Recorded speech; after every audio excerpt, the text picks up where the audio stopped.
Welcome everyone to our webinar today, Understanding Racial Injustice and Systemic Inequality. My name is Jody, I'm with CariClub, and we have a very exciting and important webinar for you guys today. For those of you who are just joining us for the first time, just a quick intro on CariClub. We have a platform where we work with young emerging leaders and young professionals and match them to nonprofit associate boards. And through our platform, it really is a chance for them to make a deep social impact. And on top of that, focus on learning new skills and expanding their network. And on top of that, CariClub really aims to be a community where we can all come together, especially in times like this, to share our knowledge and have a conversation. So today, our very own CEO, Roden, if you want to give a wave, Roden Monrose, will be moderating. And please join me in a very warm welcome for our panelists. And then just a quick overview of our corporate partners as well.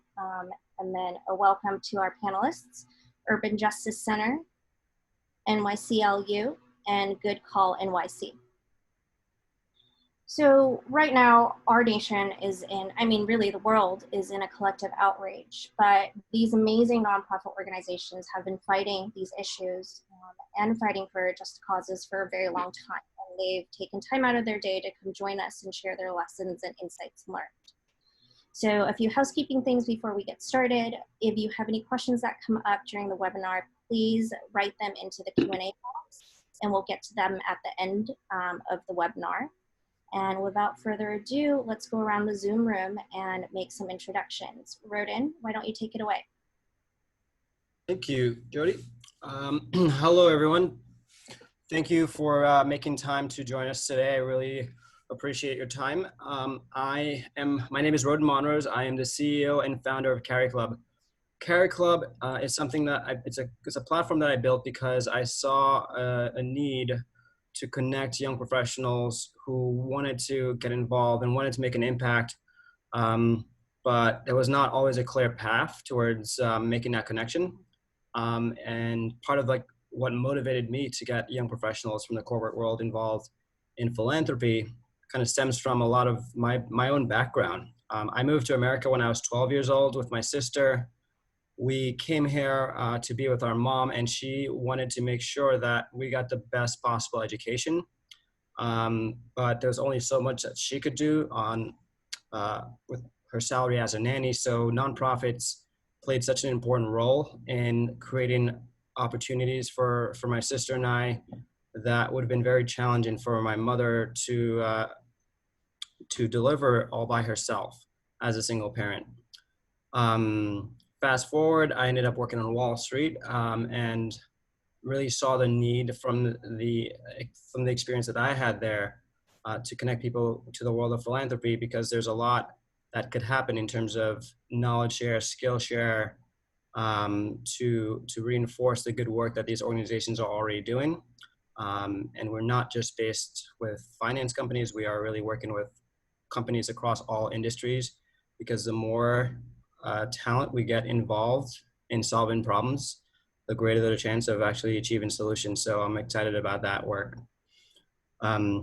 So without too much ado, I want to really move over to our panel. Next, we have the Urban Justice Center. I want to give them a chance to introduce themselves. Hello, thank you, Roden, and thank you, CariClub, for having us with you today. This is obviously such an important topic, and we're so pleased that so many of you have chosen to tune in. My name is Gretchen Nealon. I'm the Director of Development for the Urban Justice Center.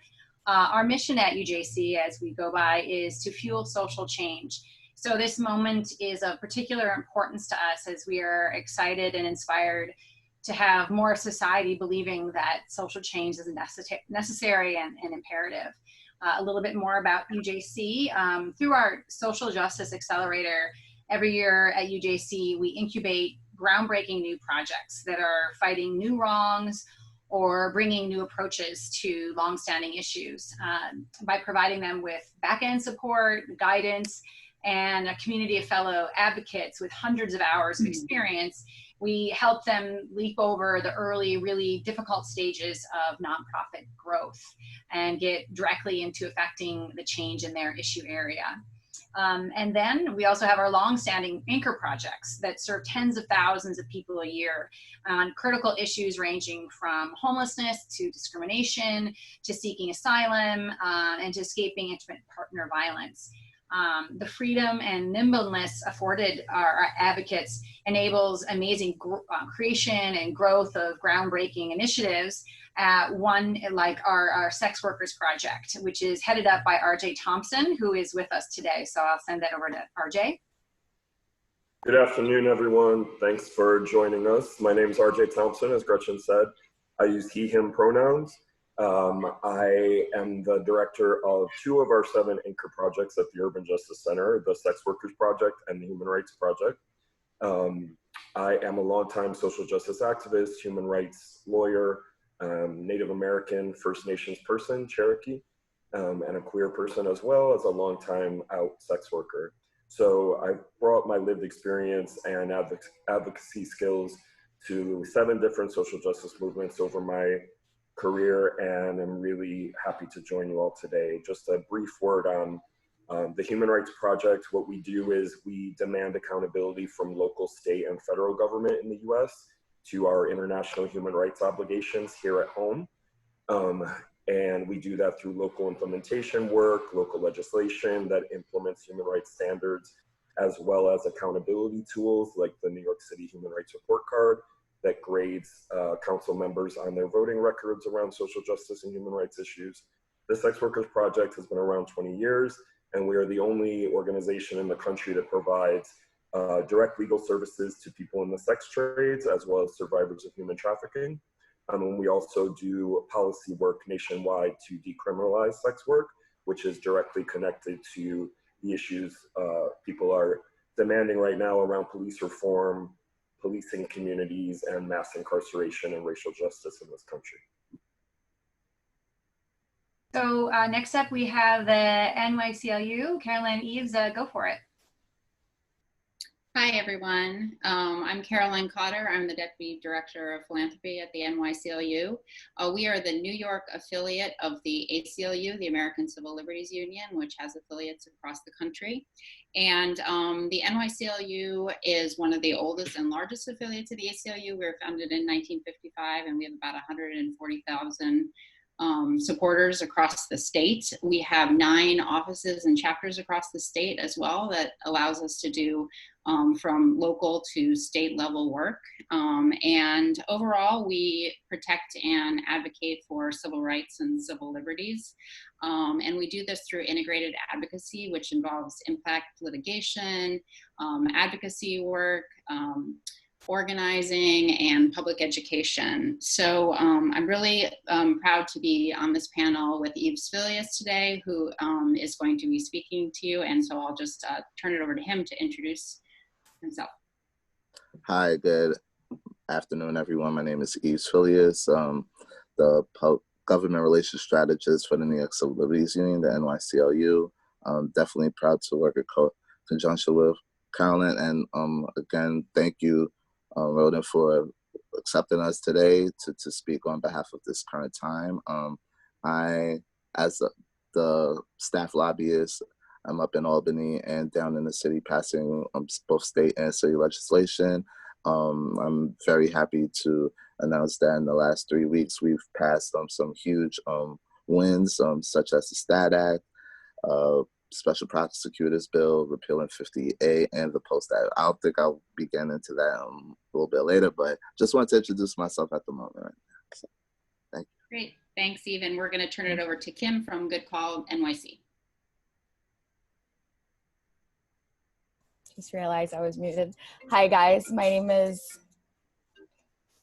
Kim. I'm the Director of Partnership and Advocacy here at Good Call. Good Call is a 501c3 organization working to protect the rights of all New Yorkers. As you know, in the past few weeks, there has been a surge in the number of people being arrested, not just in communities of color, but also because people in the street protesting. We've been around for about 4 years now in the current geographical location that we serve in New York City.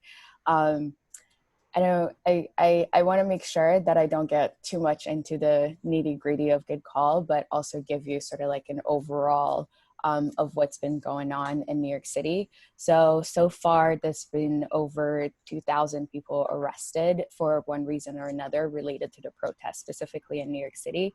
And our organization have been supporting those arrested through our arrest support hotline that's currently available in all 5 boroughs and available 24/7.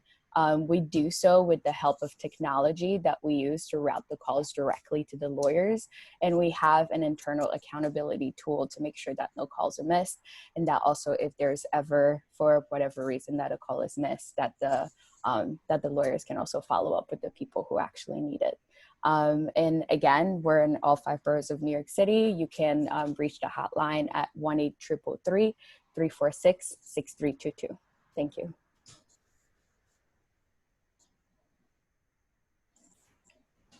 Now I'm going to pass it over again to Roden. Thank you, Kim. It goes without saying that we are experiencing, let's call it an awakening right now, with a lot of what's going on both nationally and internationally.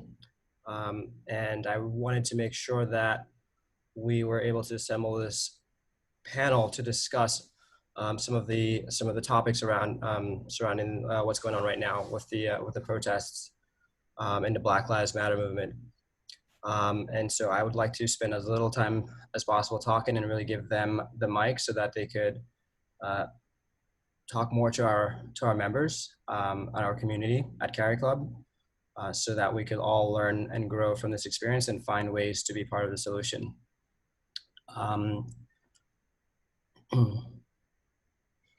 So as we head into the Q&A section, these are some of the questions that we wanted to discuss as a group, but after we go through those, we'll open it up to everyone who's on this Zoom meeting, and you'll get to weigh in as well and ask some of your questions. So to kick things off, what is the meaning of the Black Lives Matter movement, and why is it so important? Why is this about anti-racism? So if you could all just talk a little bit more about that, and we could kick things off from there.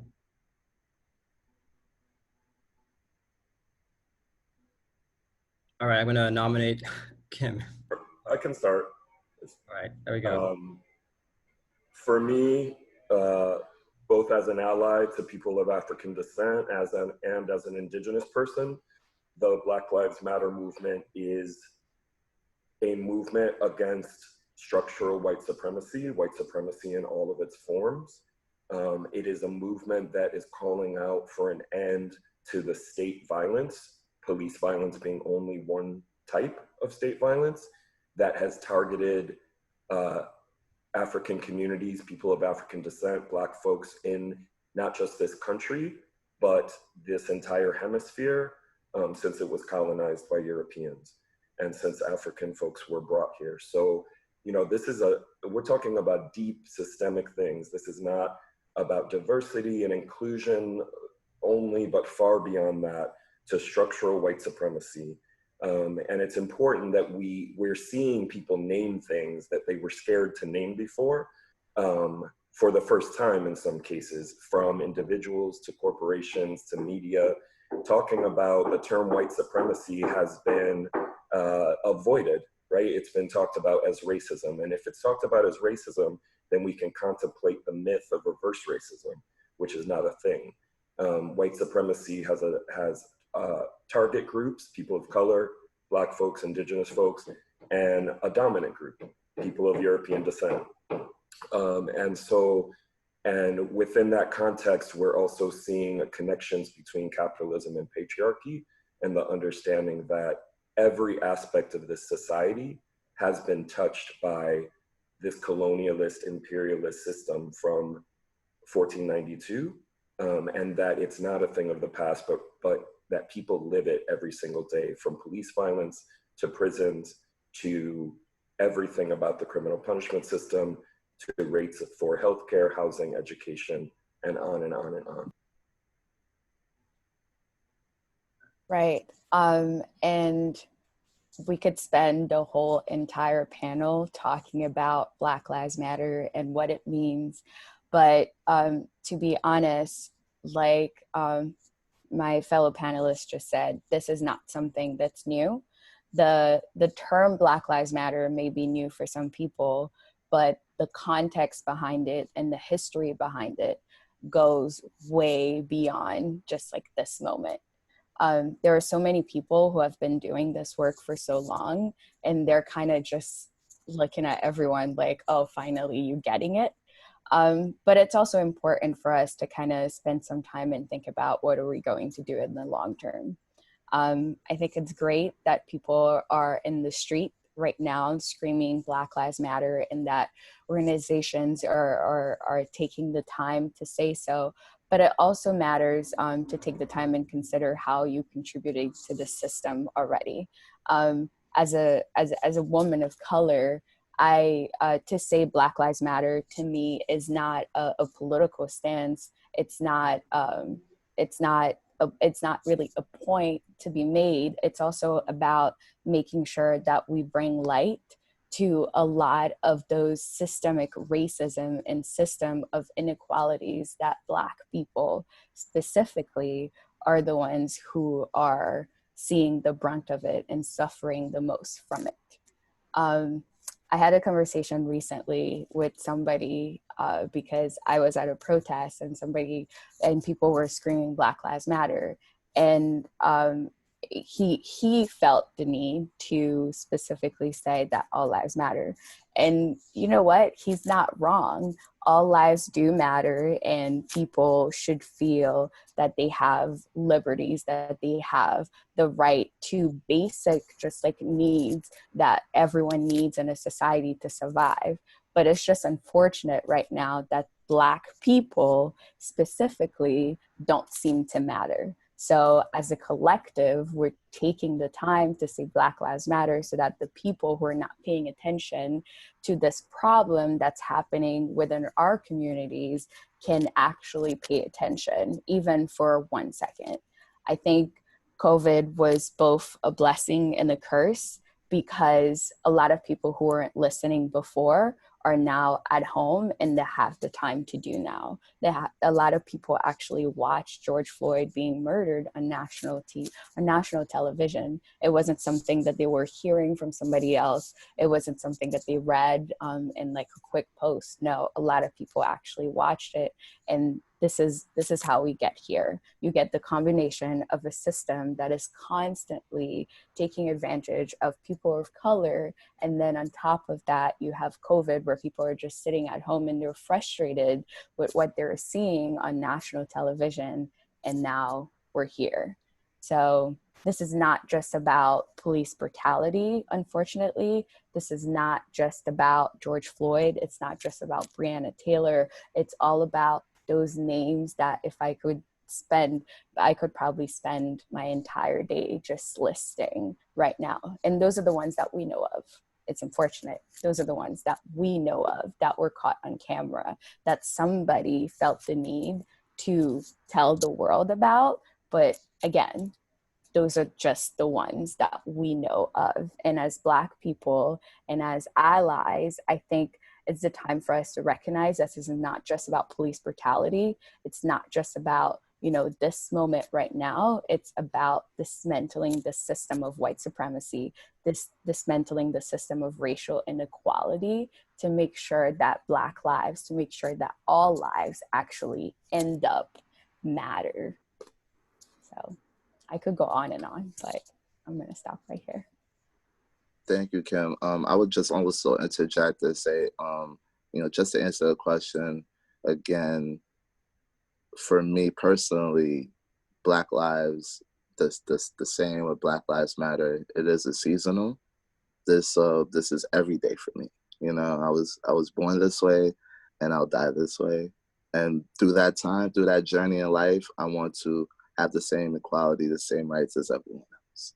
And that's why I'm here fighting, and that's why we're here fighting, to push that message. And I believe also being a part of an organization that, the people of color that did represent, you had the Thurgood Marshalls before he became Supreme Court judge, was a lawyer of the ACLU and fought to, you know, segregate schools. You know, this is a lineage, and it's also a reminder in the history.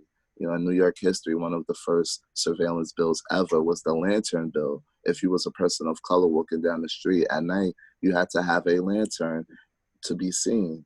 So we have to understand the roots of the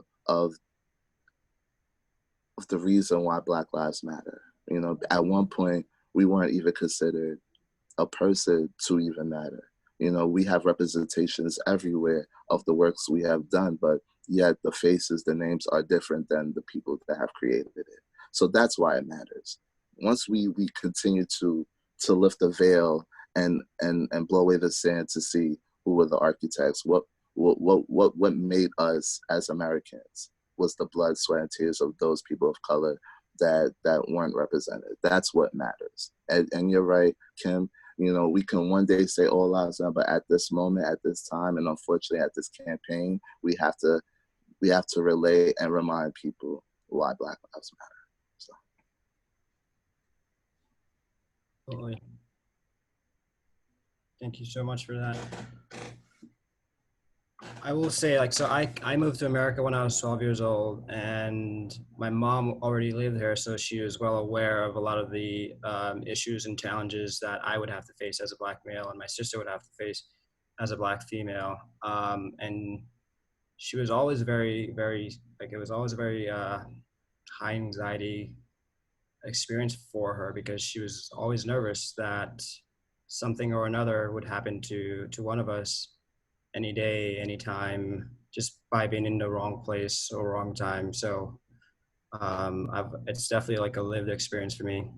And it's something that I mean, we all know, like, this is not new. We've all known about this for a long time. Why, in the beginning of the protest movement, I was surprised, because we've seen this happen time and time again. We've seen protests spring up and then it sort of fizzles out. But I've been surprised by the overall reaction, that's just been so much more global and less localized. Why do you think that is? What do you think has, like, what do you think are like the contributing factors that has, like, caused this? Like, so many companies leaning in, putting their brand and dollars behind a lot of this. Like, what do you think has caused this shift? Oh, sorry.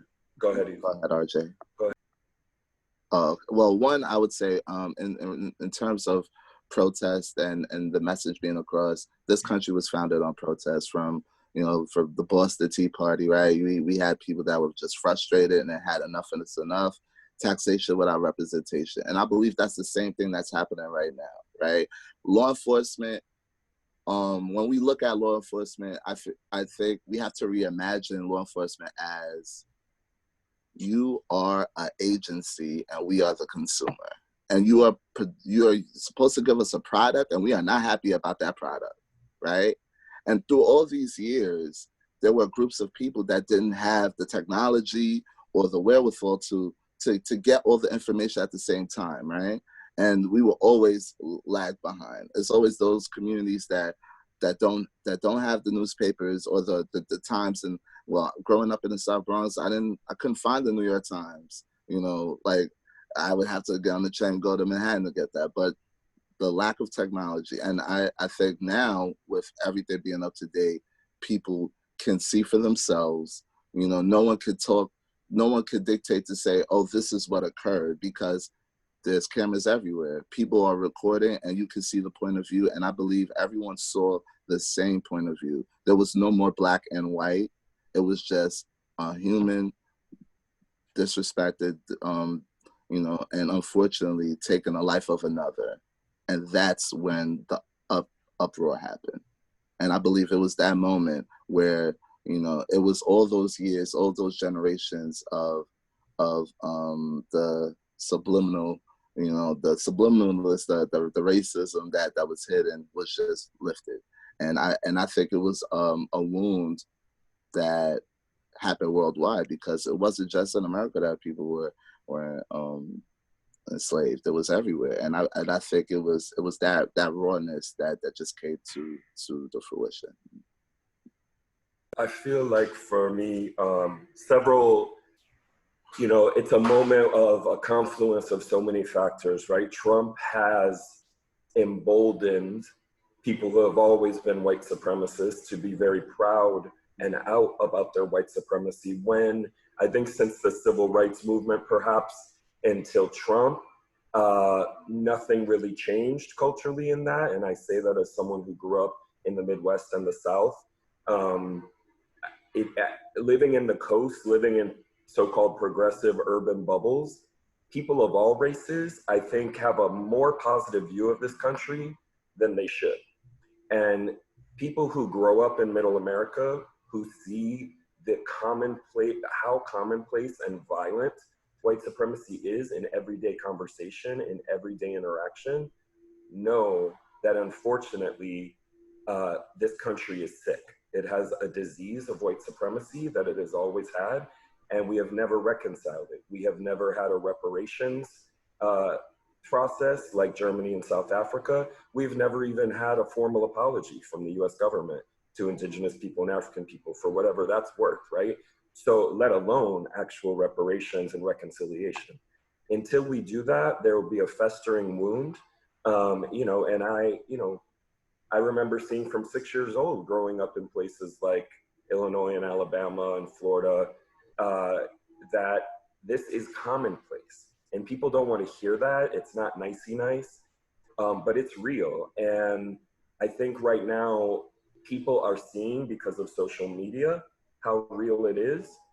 Many people are shocked who have lived in progressive bubbles or only around people of color their whole lives, or whatever your individual situation is that might have kept you from being exposed, not to implicit racism, but to explicit, very explicit, right? So Trump has emboldened those folks. There's a sort of pride behind it. And there's ways in which white supremacy harms white people, just like patriarchy harms boys and men. And one way that it does that is by stripping white people in this country of any ethnic or cultural heritage. And so they're just white, right? And a lot of them are resentful about that. This is real talk. And, they say it behind closed doors. I've heard it all my life, because I have white passing privilege. Everybody's got a parade but us. Everybody, this sort of victim mentality when they're in fact the dominant group. So all this is complicated. And then we have, as my colleague Kim said, people witnessing a modern day lynching of George Floyd, which is what it is. And, seeing the horror of that and the extremeness of it. Back in the day, people used to have gatherings to watch lynchings in the South with their little children as a form of entertainment. This is disgusting, and it's our history. And so, people are waking up to just how bad it is, perhaps, and that in 2020, where people are still being lynched. And you saw what happened in Central Park in New York City, right before George Floyd. This is not, I need people to understand, this is not a Southern problem. It's not a rural and suburban problem. White supremacy is alive and well in every state and every city in this country, and perhaps certainly every continent, if not every country on the globe. One thing I think that makes this different, to the question, how is it different than what became before? I'm so heartened to see that people are making connections between economic rights and civil rights. Human rights are civil rights, but civil rights are one part of human rights. Economic rights are things that the US has intentionally, purposefully ignored since the modern human rights system was created in the 1940s and 50s, because of the conflation of it with socialism and communism. Economic rights mean health, housing, education, fair wages, livable wages, paid time off. And we don't see those things in this country as rights. We see them as benefits or charities or services. And so many nonprofits are in the business of providing those services and benefits, when in fact government has an obligation. One of the main reasons government exists is to fulfill, protect, and promote people's human rights across that full spectrum. Martin Luther King was trying to address economic rights when he was killed. The civil rights movement, there's a book, Eyes Off the Prize, everyone should read, by Carol Anderson, about the systemic history of narrowing the movement in this country from a human rights movement to a civil rights movement, so that things like voting rights, critically important, we're focused on, but not things like healthcare, education, housing, jobs. And that was purposeful. And Black radical leaders, Black liberationists have always known this and always seen the struggle in an internationalist way and from a human rights perspective. So I'm hoping that we are broadening the movement back out to see it in that more systemic, deeper way again, and that intersectional way. And one last thing, many people don't know, the Black Lives Matter movement was started mostly by queer Black women. And so it is inherently intersectional, right? So you had Bayard Rustin and other queer people involved in the civil rights movement, but history rewrote that, right? History ignored him. And now leadership is folks who live, you know, with gender oppression, with racial oppression, with oppression based on sexuality, disability, and we can no longer ignore those intersections and those complexities in our policy solutions and in our demand. Yeah, that's a really good point you bring up. If MLK was the CEO of the civil rights movement, Bayard was definitely the CEO. He was the guy who really organized a lot of the things behind the scene and does not get enough credit for all the work that he did. You're right. And certainly appreciate the contributions of a lot of people who've come together and made this possible. It has not been easy. It's never really been easy. How would you define systemic racism? What are some examples in that, in the area of education, employment, healthcare, criminal justice, that you could name and really sort of point to as things that needs to be addressed and reimagined? So first I would say in terms of, well, education, employment, healthcare, all those, one word would be redlining. How people in government create districts where it would benefit them to stay in office due to their cultural background or whatever, or suppressing a growing group or culture. That happens a lot.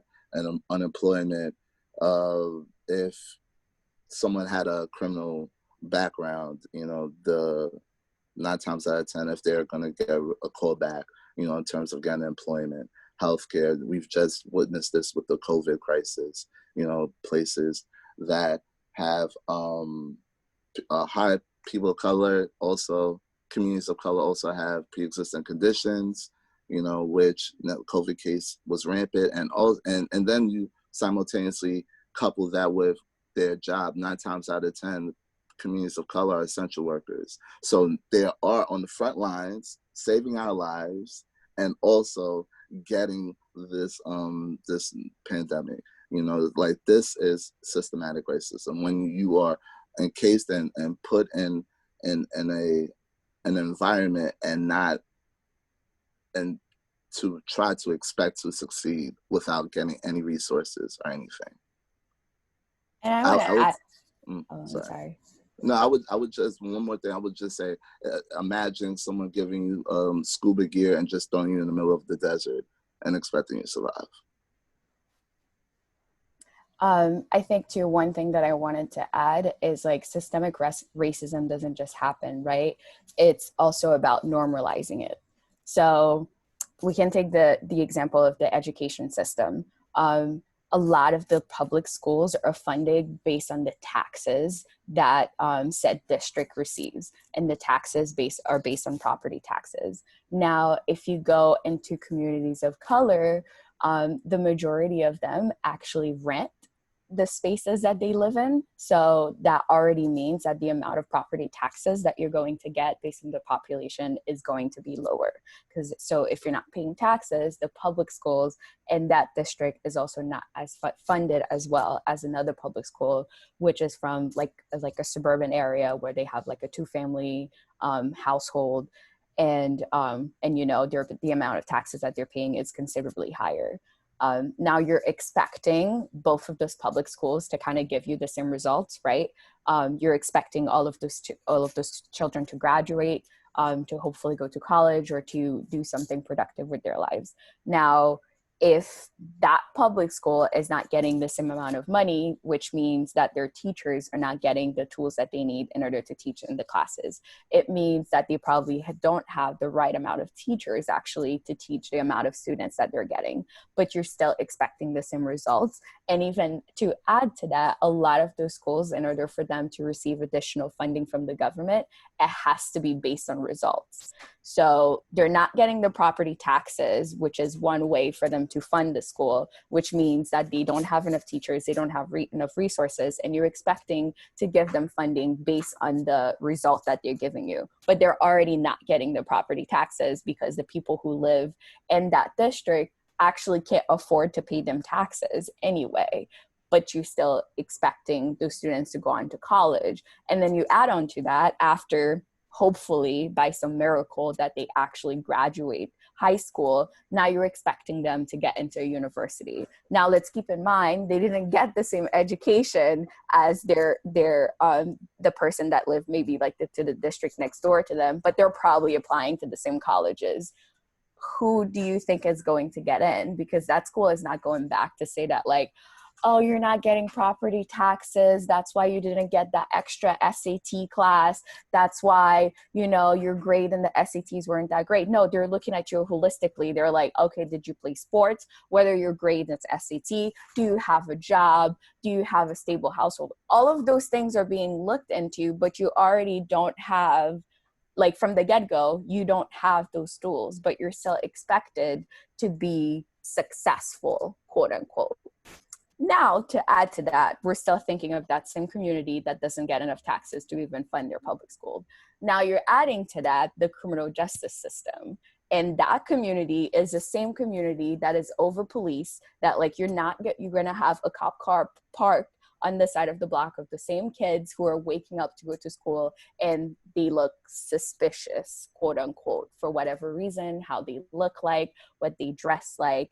And you're still expecting them to make it to school, what they're essentially living in a militarized compound or in a militarized district, but you're still expecting them to have the same exact results. You're still expecting them to get the good grades to go to college, to be an outstanding citizen. That is what systemic racism means. You don't get the resources, you don't get the extra boost at school so that you can succeed. You don't get the extra SAT prep class. You don't get the college classes while you're in high school. You don't get those things, but you're still expected to go to college after you graduate and to get the same exact grades as your fellow classmate who is not in college with you and got all those extra services that they received at their high school, but you never got it in your high school, but you're still expected to get the same grades. Fast forward, you graduate college, and now you're going to apply for the same job as the person who's from the district next to you who has more money. You're applying for the same job, and now the first thing that they're looking at is, your name looks a little, I don't know, racial or Black. I'm not sure like what you look like. Ethnic, right? That's the word. Your name looks a little ethnic. Guess what? I'm gonna just put that resume in the trash, and I'm gonna pick up Brian. Brian, oh my God, he has amazing grades. He went to this high school. Oh my God, Brian is the person that I want. That is systemic racism. You're starting, quote unquote, at the same point as everybody else, but you don't get the same resources, and everybody still expects you to have the same outcome. That's systemic racism. Systemic racism is also the concept of Black on Black crime, which is, I don't know who invented that concept, because you already created a survival of the fittest in communities of color. What else were you expecting to happen? If I can get my hand on a gun, if I can get my hand on some resources, of course I am going to try to run that community and get access to everything that I need to not only survive for myself, but also to make sure that my family survives. that is the concept of systemic racism that a lot of people like to label as Black on Black crime when we're talking about dismantling a system that's not working for everybody. Also on the subject of criminalization, thank you, Kim and Eve, you know, what is criminalized as well as how it's policed is deeply racialized, which is inherently class-based as well. So, you know, I often say the concept of a, you know, a high crime neighborhood is faulty. It's, you know, why isn't Wall Street a high crime neighborhood when there's embezzlement and cocaine happening every day, right? Why is that not a high crime neighborhood? To me, that's a high crime neighborhood, right? So you get my point. It's what is policed, what the police choose to arrest for, and what prosecutors, who have a huge hand in this, choose to, what charges they choose to bring, what sentencing they choose to bring is all grossly disproportionate. And we've heard, you know, years ago, many people have heard about the crack cocaine versus powder disparity, which is why I raised that as an example, because it's a gross disparity, and people languish for years and years in the prison system for victimless crimes, for crimes that should never have been criminalized in the first place, like sex work, working in underground economies when you cannot get jobs in the formal economies because of your migration status, because of your gender. Many of our clients are transgender migrant women. And while there's absolutely nothing inherently wrong with sex work, I'm a sex worker by choice. Many of them who would otherwise choose to do something else have literally no other option. So of course, they're going to engage in work that is criminalized. And, you know, and then the collateral consequences of that criminalization have to do with immigration, travel, student aid, housing, employment, and on and on and on. Criminalization ruins people's lives, whole families, and whole communities. And we need to completely reinvent the idea of policing. And you know, many people also don't know prisons were a so-called progressive reform at one point in the 1800s from just extrajudicial killing. Well, they're no longer a progressive reform, and they need to be rethought, reimagined once again. Thank you for that. I will end on one last question and pass it over to Jody so that we could get to some of the Q&A that we've gotten. My question will be two parts, actually. So first, I'd like to get a sense from you of like, what are some things that people could do to be part of the solution? Any suggestions that you could offer to our audience, that'd be very great. Also, I want to know from you what exactly keeps you hopeful about the movement right now and the possibilities of tomorrow.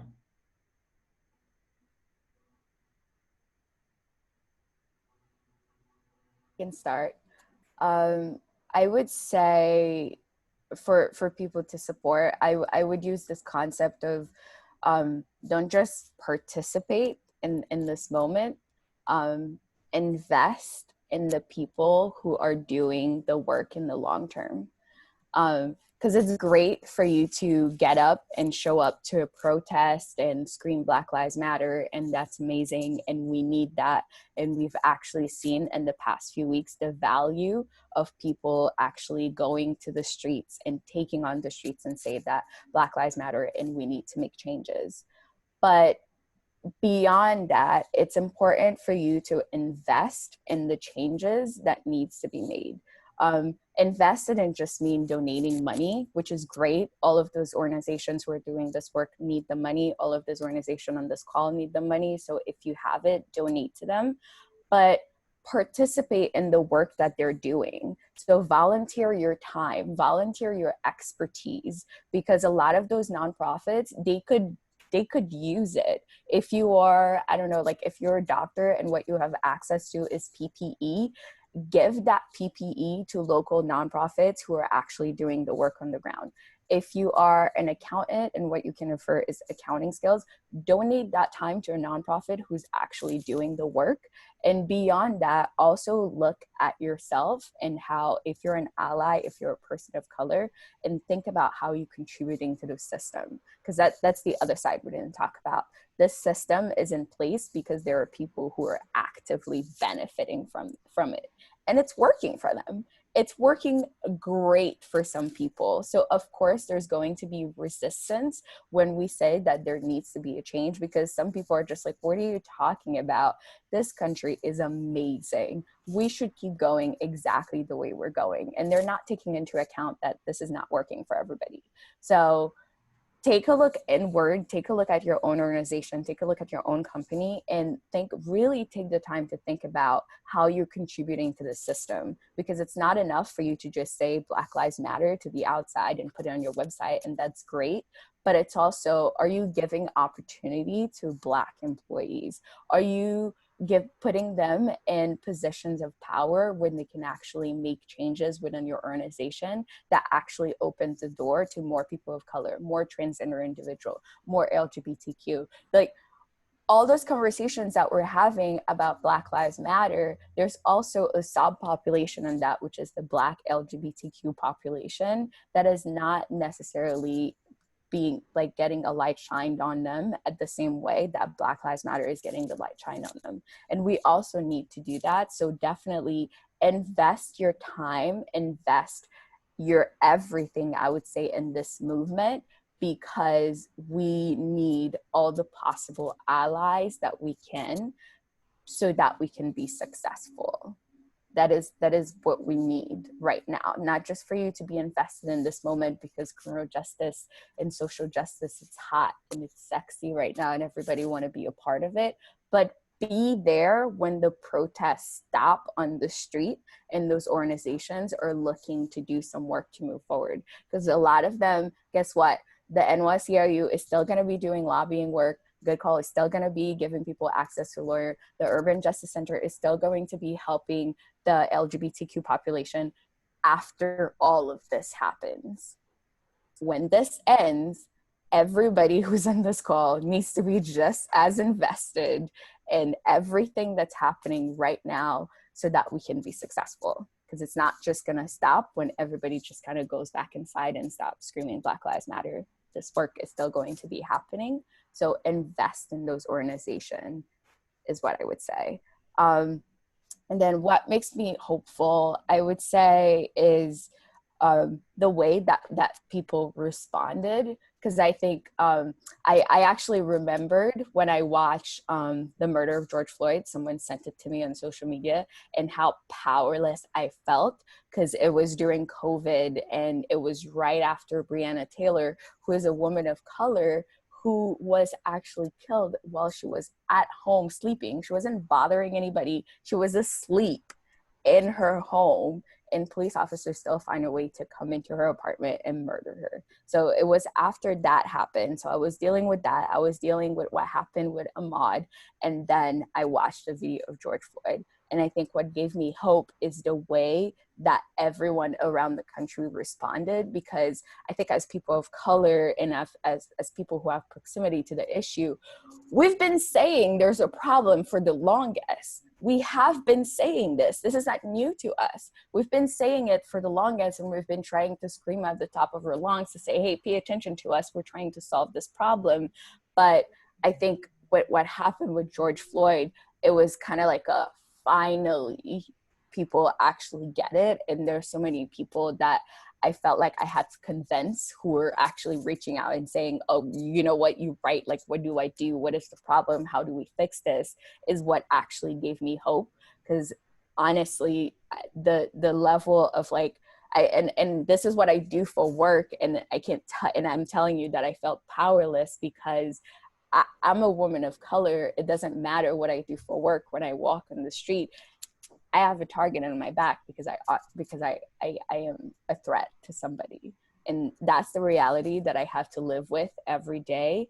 And I'm just happy that I'm past the point of feeling powerless, because there are so many people that I feel like are with us in this fight, and that I actually have like a tomorrow to look forward to? What gives me hope is the mass movement, because I've been saying for 25 years as an activist, people who are paid activists cannot create social change alone. And social movements were intentionally, once again, people don't know this history, professionalized after the civil rights movement. The 501c3 structure was created, and activism became a career for some people. And while I am one of those people, and nonprofits now serve a central function, real social change takes everyday people who are doctors, lawyers, moms, dads, teachers, social workers, bus drivers, everybody from every walk of life. In the civil rights movement, people didn't mostly take action because it was their job. They had families and jobs and lives, and they took action because their lives depended on it. Nothing will change, in my opinion, in this country until people act like their lives depend on it. And I'm hopeful that a little bit, at least somewhat, that is happening now. I would say what people can do is really quickly, number one, if you're a white person, a European, a person of European descent, or you have white privilege, we have to understand, and I say we because I have white passing privilege, that this world, everything about this world is not about us. Everything is not about white people. That is a basic thing that many white people never even think about. This world was not created for you. Everybody is inherently equal. Number two, support efforts to decriminalize, specific policy efforts to decriminalize marijuana, decriminalize sex work, decriminalize all of the things that should never have been criminalized in the first place, as chipping away at this system.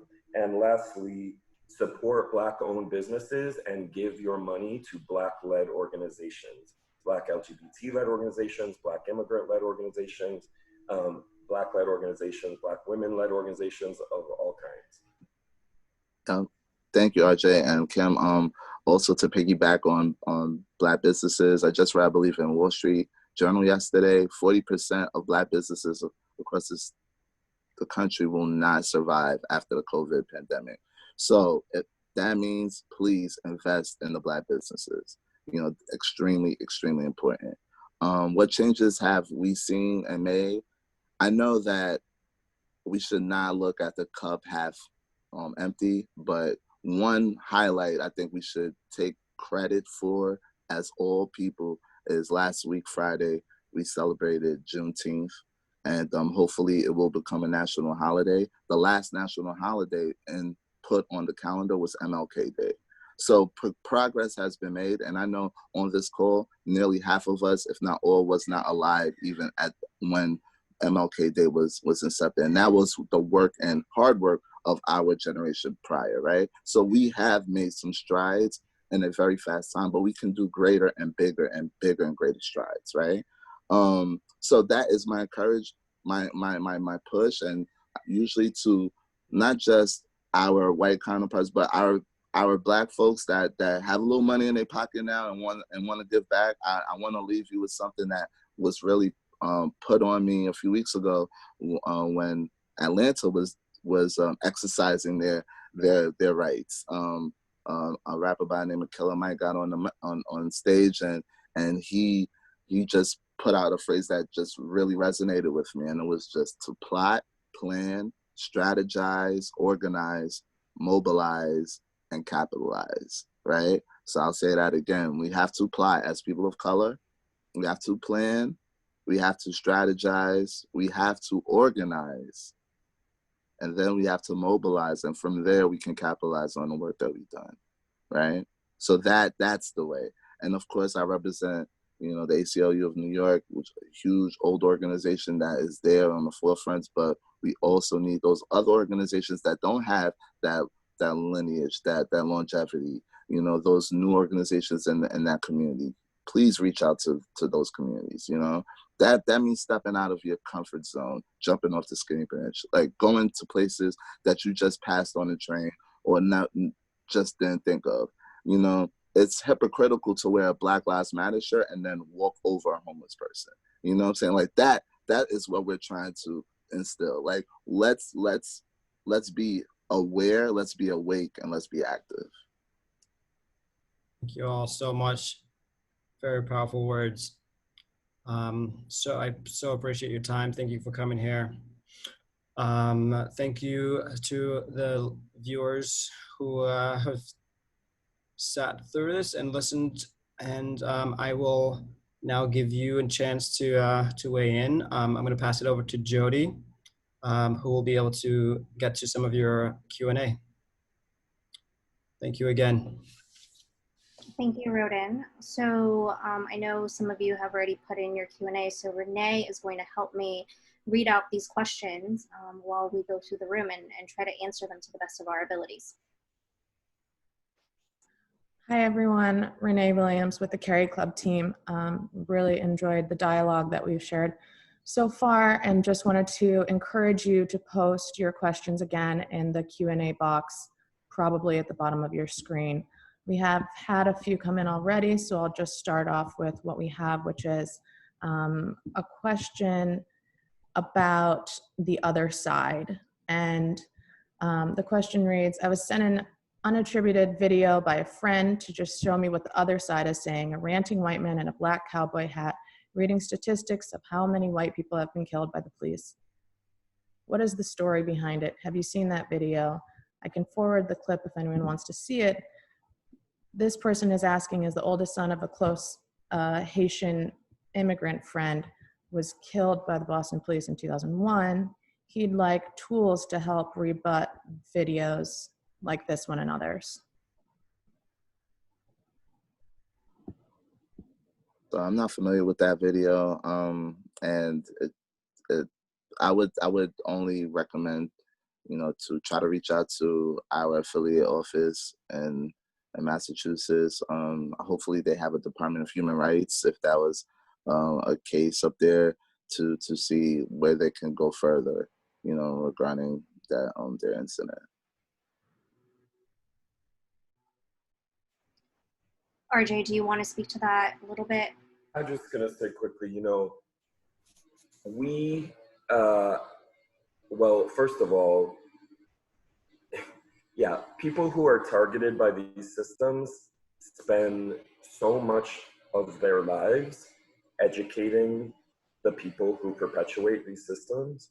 And so it's a basic tenet, a fundamental principle of anti-racism that, if you're a white person, you don't seek people of color to hold your hand and teach you. If you're a straight person, you're not being voyeuristic, fetishizing, or tokenizing of queer and trans people to teach you about your privilege. If you're a man, you don't seek women out to fix your issues, right? Like, we have to unlearn. That's a person's responsibility. Whatever, we all have privilege. Every human being has privilege of some sort. It's relative, from almost none to tremendous privilege, right?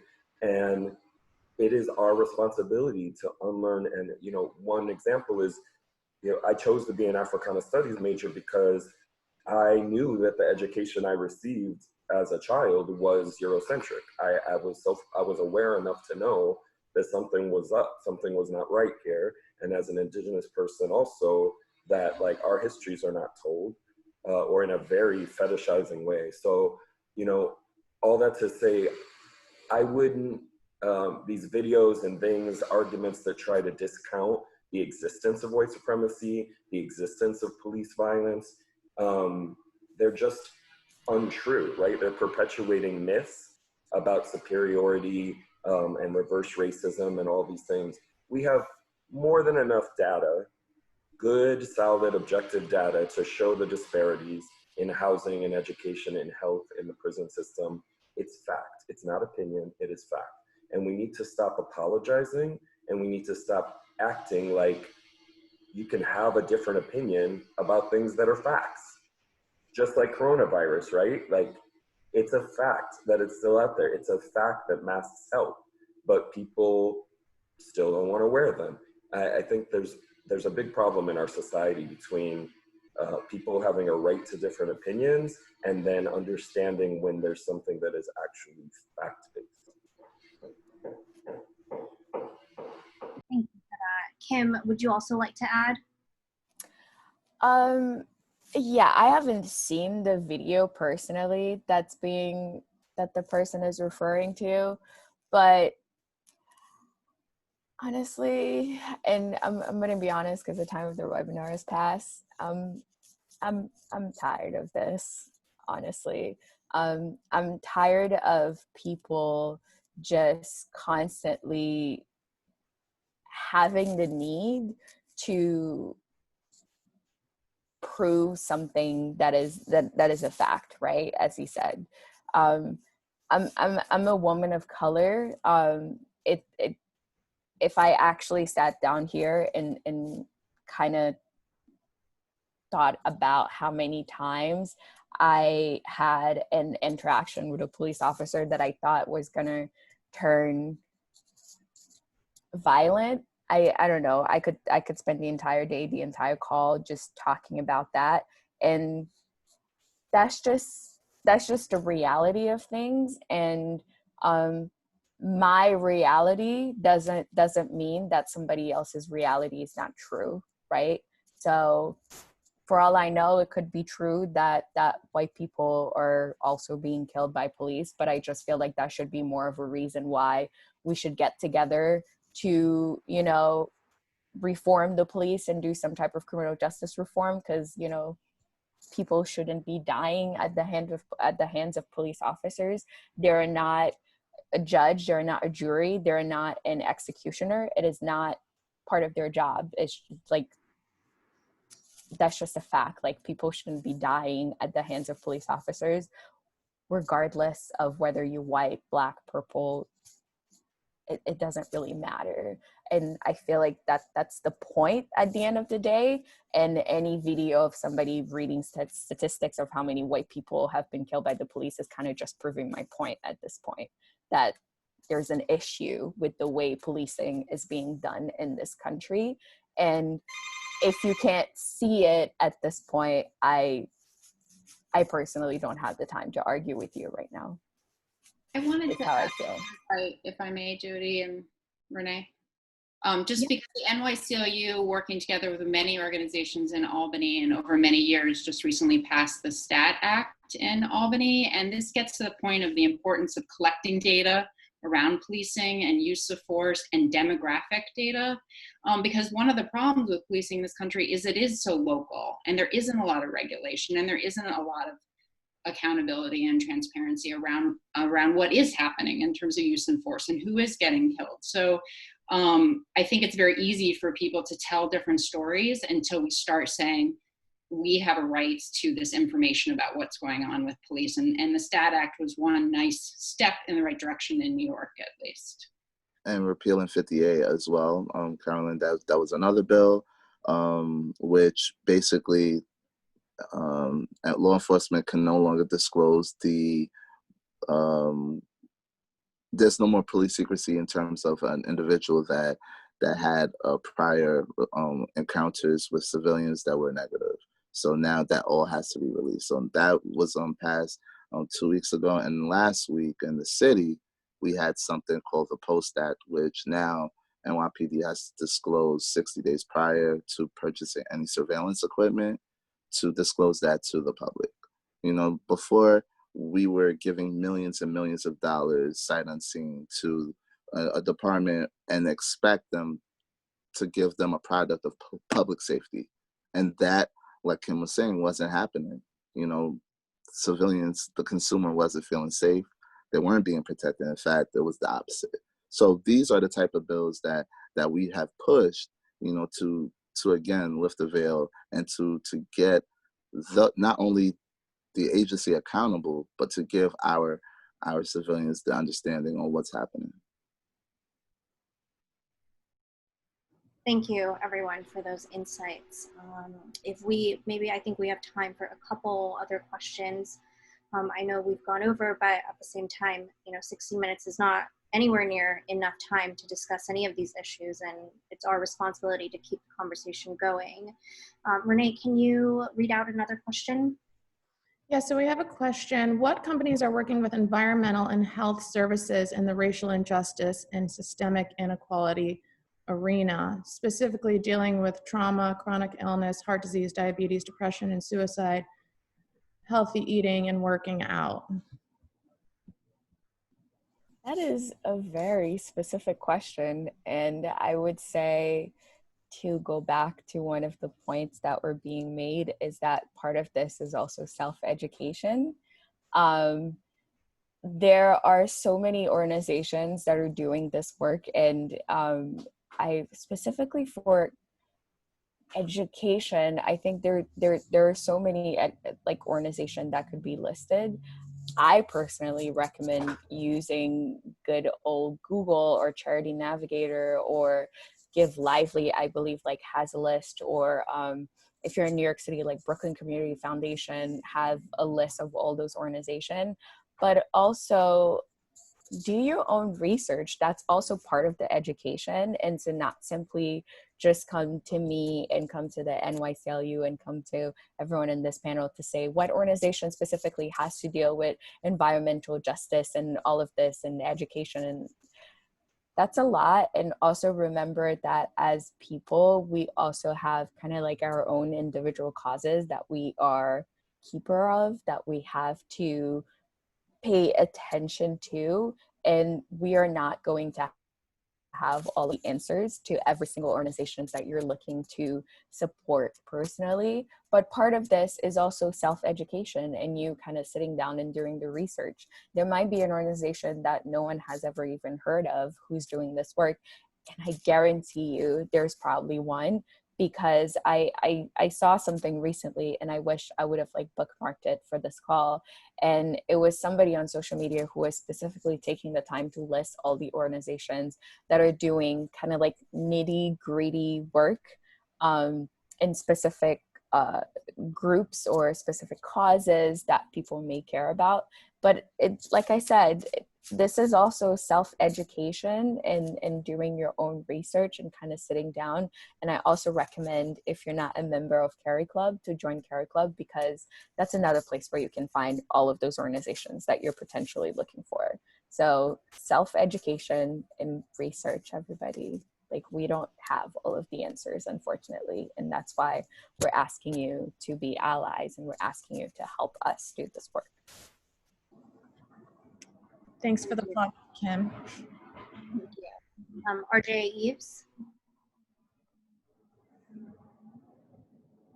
Great. So moving on to, maybe we have time for just 2 more questions. Renee, can you read another one? So we have one more question. Defund police is discussed as one of the solutions and approaches to address police brutality and systemic racism, which we talked about a little bit already. In addition to that, what are other solutions and actions that need to be taken to eradicate systemic racism for the next generations? Well, I will also add that for the other generations, that means instilling, educating our youth, right? And so I know at the NYCLU, we have a TAP program, a Teen Initiatives program, which, you know, helps promote and help. We ask the youth, what are their ideas? And one in particular, in one of our chapters in Rochester, New York, the push from their youth was to remove school police from the schools. And last week, Tuesday, City Council passed that bill. And there will no longer be, you know, policing within the school system. So that is one way of just evolving and promoting, right? Instilling our youth to give them the keys to the car and saying, hey, you know, what are your ideas? What are your initiatives? And this is was one way of pushing a situation for removal of police within the schools. Another way, defunding the police well, within New York City, for example, the Summer Youth Program has been eliminated. And I know one idea is, well, if we're going to eliminate, last week, I believe $1 billion has been removed from the NYPD, to relocate those funds to give, in fact, to inactivate, to reactive Summer Youth Program. And not only that, to hopefully teach the Summer Youth children, instead of being inside of a closed functioning organization to be a COVID ambassador that I believe the man was pushing. Like, reimagining things like that, that's something for the temporary thing, but for the future, just reimagining the agency as what they are. They're supposed to be there for public safety, you know, and at the moment, I believe that law enforcement haven't been reimagined as public safety. It was more of a police state. So that is pushing the forward, making sure that legislation matches what our society, what our culture is at the time. And I want to piggyback right off of that, and also add that, like, we have to stop using the police department to enforce things that I would consider to be just like general public policy rather than law enforcement. So if the way that police officers are being trained right now is going to continue, which in my opinion is one of the biggest problems, they're not trained to be social workers. They're not trained to kind of provide the basic customer service, is what I would call it, when you're interacting with people. That's not what they're trained on. They're trained to be a law enforcement entity, and in my opinion, they're functioning the way they should be functioning because they are a law enforcement entity. And we saw proof of that when COVID happened. We took a law enforcement entity and tried to get it to enforce public policy, because wearing a mask is not a law. It's not in the books. It's not something that was passed that says that you have to wear a mask. It was a public policy that was implemented to keep us safe as a response to a disease. That's what it was. But we used the police department to enforce this public policy that wasn't actually a law, and it ended up being a disaster. Expected, because what we should be doing is actually doing education and explaining to people why this is why you should be wearing a mask. This is why, you need to be washing your hands. And also giving them access to resources and giving them those actual masks. So as I'm doing the education, I can actually hand them a mask. I can actually give them some hand sanitizer and anything else that they need. That is the job of a social worker. That is the job of somebody who has social training in how to deal with people-to-people interaction. Police officers don't have that training. And that's why every single interaction that they have with people is left questionable, because they actually don't know how to treat people. What they know how to do is enforce the law, and they do that very well. They can go, they can kick someone out of their house, they can pull them out, they can do whatever they need to do in order to enforce the law. That's what they do. And we have to stop kind of giving them that job of mental health professional. When someone is having a mental breakdown, people call the police on you. What are they supposed to do? They're not trained to deal with that. So of course that interaction is going to be left questionable. There's going to be some type of brutality because they don't know what to do. And it's not their fault. It's not their job. That's not what they were created for. And this idea of defunding the police is not just about, taking away all of their money and closing the doors and locking away the key and say, we'll never have police departments ever again. No, it's about using the police departments for what they were meant to be. And additionally, if we're going to be having them act like social workers and public policy officials and, mental health professionals, the least we could do is give them the training. So it's one or the other. You could give the money to the people who are actually qualified, who are social workers, who are a mental health professional, to deal with those issues. And then you can just use the police for what it's meant to be used for, which is a law enforcement entity.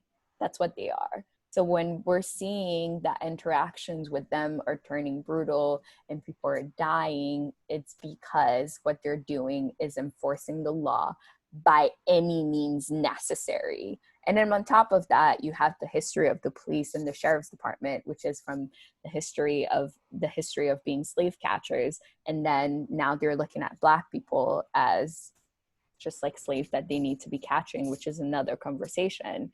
But if we're looking at the core of the police departments, what they're being used for is not what they were created for, and something's got to give either way. I actually think the police are being used what they were created for because of that history from slave patrols to now. I would argue that they go, well, one, we need to problematize law enforcement, because what we've already talked about, what is legal, something being illegal does not make it wrong, and something being legal does not make it right. So the very question of enforcing laws, why are, we have to question what are the laws? I mean, these are macro big things. And then, you know, the police were designed for social control. They're designed to control poor communities. They're designed to control communities of color. And it doesn't mean that all individual police want to do that, but you have to understand, you take a good, well-meaning person of any race and put them in a violent system, what are they supposed to do? Plus there's groupthink. It's the same in the military. There, you saw that when the 70-year-old man in Buffalo was knocked down to the ground and it was all over the news and he's bleeding, you could see, if you watch that carefully, there were police officers who immediately wanted to help him, and they got pushed along by their colleagues and they moved along because of groupthink. And it supersedes often what the individual wants to do that is right. So we need to really look deep at the whole system as well as the training and the purpose for why it's there. There are community policing models that exist. They already exist and just need to be replicated. And the last thing, because I have to jump off, is I see there's a question about decolonization. I don't want to get ignored from Erica. Do you see a place for decolonization within current social movements like Puerto Rico, Guam, the US Virgin Islands, and American Samoa? And I would say, as a human rights advocate, as an international human rights lawyer, decolonization globally is key to ending global white supremacy. Decolonization, it has been happening since, you know, the mid-20th century across Africa and the rest of the globe. But, you know, the US still has colonies, and that is exactly what they are. They do not have equal voting rights in Congress, and they are colonized peoples. So yes, I would think that those struggles are deeply tied to any liberationist struggle. Well, thank you, everyone. And again, want to be respectful of people's time. We have gone over, and, you know, again, echoing what Kim, RJ, Eves, Caroline, Gretchen have all said and shared, is educate yourselves, educate each other. Right now, if you have any questions, feel free to go on everyone's website. Also go to CariClub.com to get more information. And we have recorded this webinar, so we will be sending it out later on, along with how to help and ways to help. And of course, you know, as always, with any questions, please feel free to reach out. Thank you again, everyone, for joining. And we look forward to keeping this conversation going. Thank you. Thank you. Thank you. Thank you. Appreciate it. Thank you.